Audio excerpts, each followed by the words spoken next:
Max Verstappen lost what would have been his first pole for 5 months to George Russell at the Qatar Grand Prix after the world champion was handed a one-place grid penalty after an incident involving his Mercedes rivals. Just hours after Verstappen finished 8th in the 19-lap sprint around the Losail circuit, Red Bull staged a remarkable turnaround in form with set-up changes between sessions appearing to absolutely transform their car into a pole contender in a new 4-time world champion's hands.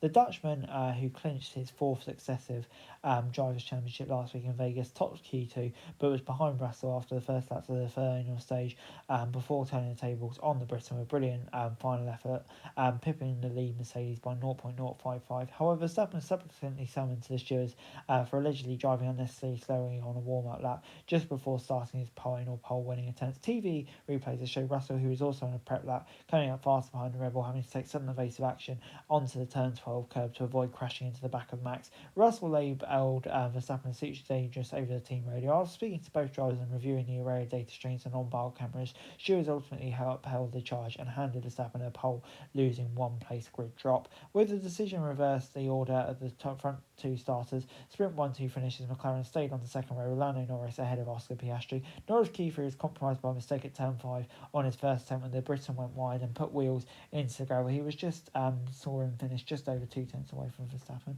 But Ferrari and McLaren's main Constructors' Championship rivals took only 5th, with Charles Leclerc and 7th with Carlos Sainz. And between the two red cars will start the 6th.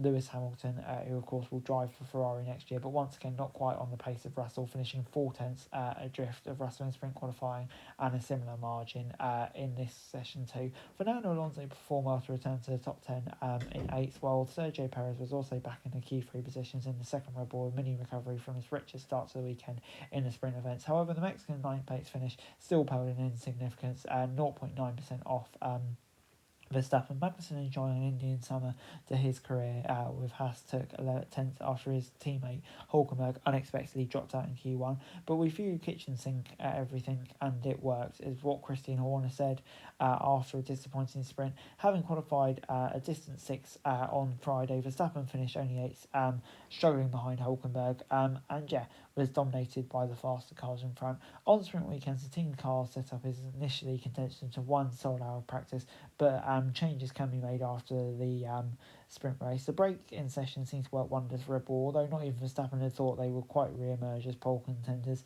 admitting he didn't expect it. But praising his team for the work they did to put them in that position. Russell, meanwhile, is now eyeing back-to-back chance after his win at Vegas last weekend.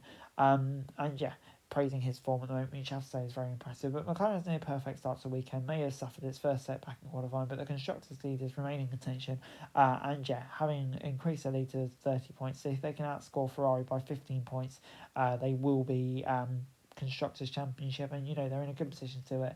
I think Norris is pretty pleased, but obviously disappointed with the fall off. Still in a good position, aren't they? And before I go, let me run you through the classification from the qualifying session. Max Verstappen on pole, obviously inverted to George Russell. For me, it's a very harsh penalty, especially one place per drop. Very strange. I don't remember the last time I saw one of those. But Norris 3rd, Piastri 4th. Obviously not quite the pace they would have hoped for after sprint quali, but still in a good position.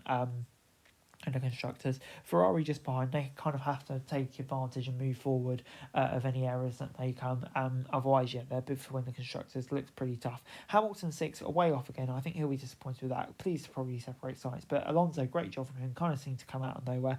Perez is an improvement, but let's be honest, it's still nowhere near enough, really, is it? At the end of the day, Magnussen 10th, great job from him picking up when Hulkenberg couldn't, and Gasly behind him in 11th, so he did a great job there. Kicks Albert seems to be a lot more competitive. Great job for Zhou Guan Yu, out qualifying Bottas relatively comfortably actually. Tsunoda 14th, I think will probably be pretty disappointed, but it's the maximum he can do, looking where Lawson is already.